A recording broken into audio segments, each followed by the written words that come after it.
I'm a collector myself, obviously for many years now.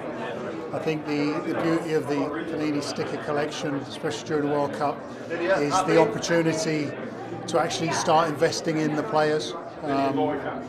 Obviously when you're trying to collect the cards, swap the cards as kids would do in playgrounds, you get to learn the names of a lot of players that perhaps you wouldn't even see, because not every player in the squad will ever play in the tournament. So yeah, I think the opportunities will be there to pick them up from different outlets, and there'll be a group of kids and adults like myself who will be enjoying the World Cup that much more because they'll be looking to get their collections full.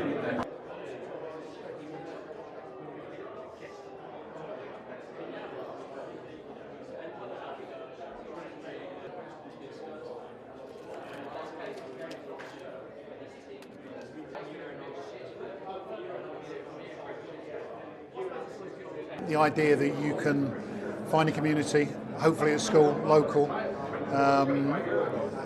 the social value of being able to go in there, the skills of negotiation, all the things about swapping. I mean, it is something that you wouldn't do in a tactile sense with an app or a phone, and therefore the stickers are in one way priceless in that sense. As you say, something which I think we've lost in modern society. But this brings back to the early days, 70s and 80s, when people started collecting stickers. So yeah, it's a good thing that it's still around. From 1930, the World Cup was huge. They didn't have Panini stickers then, they didn't have television then, so I don't think there's a time when the World Cup is bigger. In terms of being media attentive, in terms of a reach, Panini stickers. People watching it all the time, you know, in the pubs and the bars and everything, so of course it's big. But the World Cup itself isn't any bigger now than it was in 1970 or 1966, because the World Cup is huge.